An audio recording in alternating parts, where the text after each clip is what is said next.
For some, Better Call Saul is not appointment television, right? It's not the type of show that you everybody crowds around the TV and people throw watch parties for. It's not the type of show that people buy wings and and cheese sticks and dipping sauce to watch, like premieres of Game of Thrones or when Power returns to television. So it's not this sort of event TV. However, it is the spin-off show of what I consider the greatest TV show of all time. And this show is beginning to live up to the hype of its predecessor. For those who do not know, I am the Black Guru. What I offer is sage wisdom. This is the Better Call Saul Season 4, Episode 5 reaction and review. And let's just get right into it. We start off this episode in an interesting place because we're starting to cross timelines at this point, in which the prequel is starting to blend into the original show. Okay, so we start this episode with Saul Goodman tearing down all of his things, rushing out of his office, grabbing all of these hidden Easter eggs that he has laying around the office, from money that he has stashed into the ceiling, from some mystery box that he has in his wall. And this is how Breaking Bad ended. So now we're starting to, like I suggested, blend these two particular storylines. It's interesting to find out what he had in that box. I think that's something that will be revealed later. So, it was nice to see this Saul Goodman from Better Call Saul. But nowadays, he's just working, or in the prequel timeline, he's just working at a mobile phone store. And business is slow. And finally, this customer comes in. This egghead asshole. I won't call him all that. But he finally comes in. And he's doing something illegal with his taxes. He's kind of fucking around. So Saul convinces him to buy these cell phones that are untraceable. Now, this part of the episode was, for some people, they may not like this part. While actually I liked it a lot. You have this guy who was flown in from Russia. All right. This guy who was flown in from Russia, who's supposed to come in. Well, we don't know why he's there initially, but we find out he's there to help Gus build the lab that Walter White will eventually cook out of. So he's got the guy maxed and he's running him around, taking him to the secret location. So now for my Breaking Bad fans, you know this location. A lot of our story in season, I believe, 3 and 4 take place in this area. So Breaking Bad fans, we're familiar with this washateria. And this guy walks around and he looks around because he's being asked to build that underground lab. And he got this laser pointer and he points one direction and he points another and he knocks on one thing and he taps on something else. And he says, oh yeah, I can get this built in like 7 months, no problem. He tells Mike, hey, Mike, I can get this done in like 7 months, no big deal. And they end up firing this dude. They don't hire him. They actually fire him. They don't want him to build the project. The reason being, I don't know. But we get a reasoning why later on in the show. So like I said, they end up firing this guy. They send his ass back from whence he came. And now we move over to Kim. Now, like I said, Kim's character this season is outstanding. She's like Emmy Award winning quality right now. The way she's been acting and her believability is Emmy quality as far as I'm concerned. Right here, she's convincing this little boy who he did some sort of criminal act, and she's being a criminal defense lawyer. However, she has a big contract with a bank that's anticipating on becoming a multinational bank. And she has this huge contract to work for them exclusively, but she's doing part-time work as a criminal defense lawyer for some reason. And she's debating with this guy here about how they're going to take care of that boy. Are they going to give him probation, or are they going to send him to jail for 18 months? A conversation in which she ends up convincing the prosecuting lawyer to let the boy off on 4 months probation, showing that she's good at her job. Now she comes home, and Saul's home, and Saul's a little bit insecure, so he goes out and starts hustling. Now this is really the highlight of the episode. He's out here hustling folks, selling phones hand to hand. Say, bro, you want to get you a phone, bro? Say, bro, you want to get you a phone? And he ends up selling out. He sells all those phones, even to a biker gang. But then he gets his bitch ass robbed, which is which is fucked up. I was so disappointed when he got robbed that, you know, it just hurt me to see him get robbed after he worked so hard to sell all of those phones. So now we're back with Kim. Kim's helping some girl who some chick who she got caught with a drug case, but she gets a phone call from her big bank. The bank calls and says, like, basically, Kim, we need you here right now. Okay? So whatever you're doing, stop what you're doing. We need you here right now. And Kim's like, no, I can't. I got something to do. And she hangs up on her big bank contract that she has with this huge multinational bank, or not international, but national bank. So this is her boss here, and her boss calls her to the carpet and says, look, chick, we hired you to work for us exclusively. Your main focus is supposed to be us. There was a fuck up in some paperwork, and we needed you to handle that, and you couldn't come do this. She said, we understand mistakes happen, but we can't have you running around not answering our phone calls. And Kim's all like, oh, I'm sorry. Which we don't really understand what's going on with Kim right now. Why is she scared of the big bank? Why is she getting into criminal defense? We don't know yet. So now here's the crux of tonight's episode. They bring in another dude to come help build that lab. And this dude, he's kind of weird. He's kind of wonky. He's kind of a little bit off the beaten path. But he seems like he knows his shit. He knows how to build. And he's real meticulous about how things are supposed to be built. And he breaks down what's needed, how many tons of rocks need to be moved, the type of support that needs to be there. And I guess he impresses Gus. And Gus is like, hey, you're hired. The key element of all of this is it shows it was actually character exploration for Gus's character, because we see how meticulous and the attention to detail that Gus has in everything that he does. So this was an interesting episode because you get character development from a character that wasn't really on screen. This is the first time we see Gus all episode. So you get character development and backstory for a character that wasn't even on screen for the entire episode. It was very uniquely done.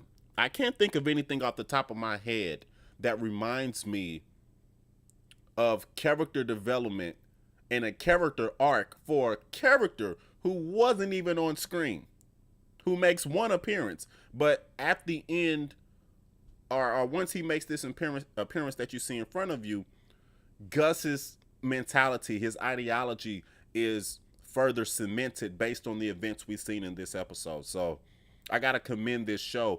Some people might find that as slow. Some people might find that as kind of pointless.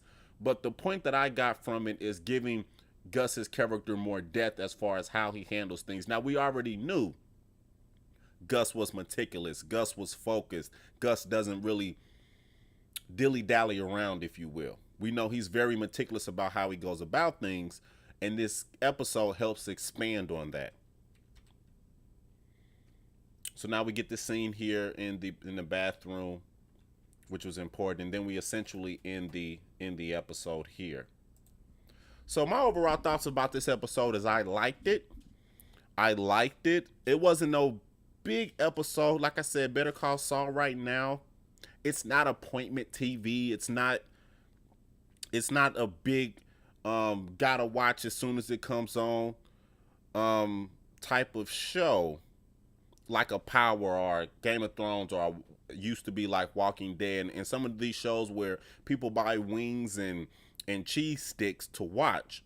But the show is, as far as quality, as far as storytelling, beginning to live up to its predecessor. And again, I regard its predecessor, Breaking Bad, as the greatest TV series ever. And it was only 5 seasons long.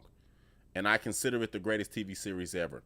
And this show, being a prequel to that show, is beginning to live up to some of that pacing, some of that storytelling elements. These characters are becoming more complex. They're becoming deeper in the things that they decide to do. And I'm really enjoying it. And I'm interested to see where this season goes. One thing about this show that I find interesting is that what intrigues me the most is Gus's backstory.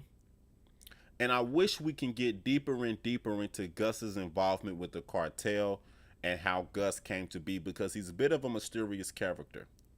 And anytime we go into that direction, diving into the history of Gus, I get excited. Because it's one of the great mysteries that came out of Breaking Bad. Who is Gus? Who is Gus? Why is Gus the way he is? And what makes him tick? And every time we dive into that just a little bit more, what's up, GG? Every time we dive into that a little bit more, I get more and more intrigued about this show. Saul's character, I like Saul, but this show is mostly about everybody but Saul. It's about everybody but Saul, actually. So I'm more intrigued, honestly, about everybody except for, not except for Saul, but he's the last on my list because he's kind of straightforward. You know who he is. Saul Goodman is Saul Goodman. We understand how he is. He's a corrupted soul. He's a corrupted soul. I ain't watched since season 1. It's a good show. I would recommend it. It's finally starting to live up to the shadow of its predecessor.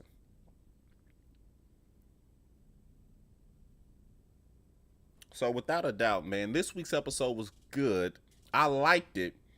It was a good episode. If some people say it was slow, if some people say that they didn't enjoy it or nothing much happened, I could see where they're coming from, but I still like this week's episode. I remember that episode where Mike killed those 2 dirty cops. Shit was gangster as fuck. I'm glad we're past the sibling rivalry. Yeah, I'm glad we're past that too. That was very slow, Gigi. That's a great point. That was some slow shit. It was good in season 1 because we established it, but it went on for 2 more seasons, and it was a lot of back and forth that was really hard to watch. And hard to watch in the sense that it wasn't compelling. I liked the character, but the back and forth, the sibling rivalry of it all, it was just, there's more. I think there's more story to tell than the death of his brother. It gives a lot of it gives a lot of characterization for Saul's character, but I think we could have did that in a season and a half, maybe 2. I don't think we needed to spend 3 full seasons dealing with that sibling rivalry shit. And I'm glad we're over it. And it feels like now that we're over it, the show is beginning to take off. The show is beginning to speed up. The storytelling is becoming more progressive. So, yeah, it seems like that shit was kind of weighing it down. And now that he's out the way, everything's starting to pick up. And you can feel that pace pick up. And I really enjoy that. It makes me more intrigued because I wasn't going to review this show because I was really halfway done with the show after season 3. And then I watched the premiere of this season and I was really fucking done. I'm like, this premiere was fucking shit. It was the worst premiere I've ever seen. Ever. And I watched episode 2 of this season. I said, oh, okay. And then I said, you know what? I'm going to go ahead and review this show because things picked up. So RIP to the brother, you know. So it's it's been a really good show so far this season, and like I said, the pace is picking up, and I enjoy it. For those who do not know, I am the Black Guru. What I offer is sage wisdom. Follow the Black Guru on IG, the Black Guru on Instagram. Follow me on YouTube, Black Guru on YouTube. Visit shopguruhats.com for the latest Black Guru hats. Worse than a Walking Dead premiere. Yeah, Walking Dead normally has great premieres. The Walking Dead is not really. Normally, the Walking Dead premiere is very strong. So the Walking Dead show sucks. The actual show itself is terrible, but the premieres are normally pretty strong. They normally pull out their best shit. And for the first like 4 or 5 seasons of The Walking Dead, the premieres were some of the best episodes. They would normally pull out their best shit for the premiere. New zombie kills, new scenarios, new zombie like style scenarios. I remember one season they had a bunch of zombies underwater that were trapped at a grocery store. I tried to watch the Mayans, and yeah, gotta try again another time. I remember season 6 premiere was ass. Season 6 premiere, I can't remember the season 6 premiere. Season 6 was the worst season. Season 6 is when Walking Dead jumped the shark. I haven't watched that episode of the Mayans yet. Like I said, what's the name left a bad taste in my mouth. Sons of Anarchy left a bad taste in my mouth. So I would have to see about the Mayans. I'll let them get 3 episodes in, then I'll watch the Mayans to see if any of the storylines jump out at me. But I wasn't a fan of the direction. I loved Sons of Anarchy for like the first 3 or 4 seasons. Then it went into a direction that I really couldn't follow that. Y'all do this. This is important. Join me this Sunday. Tomorrow we'll do the Snowfall review. But Sunday is the Power finale. And I'm just hyped thinking about it. I tried to watch mine too, but wasn't that interesting. It was kind of confusing. Yeah, some shows you gotta get about 3 episodes in. I got a 3 in the key rule. That's what I call it. 3 in the key. You let a show get 3 episodes in, then you watch those first 3, and then then you can really taste that show. You can't really taste the show with just 1 episode. The only show that ever did that successfully was Walking Dead. The Walking Dead successfully allowed you to taste it in 1 episode. The Walking Dead is the type of show, if you watch episode 1, season 1, if you like that episode, you're fucking hooked. It was the only show that ever did that I ever watched. When that first episode ended, Rick was trapped in that tank. Those zombies were descending on that tank. You get the phone call from Glenn. Glenn calls into the tank, and you're hooked. You gotta keep watching to see what happens next. They're the only ones I ever seen do that in just 1 episode. Yeah, just don't watch past season 4. Some people say don't watch past season 2.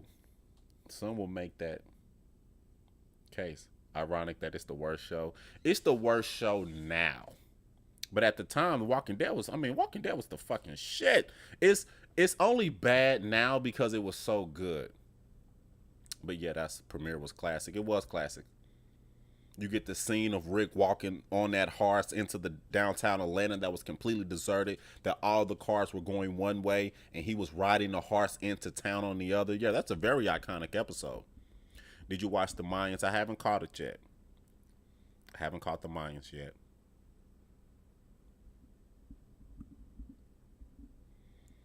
Yeah, so like I was suggesting, take this time out to follow the Black Guru on Instagram if you don't already. The Black Guru on Instagram. Follow on YouTube, Black Guru on YouTube. And also visit shopguruhats.com to catch the latest Black Guru hats.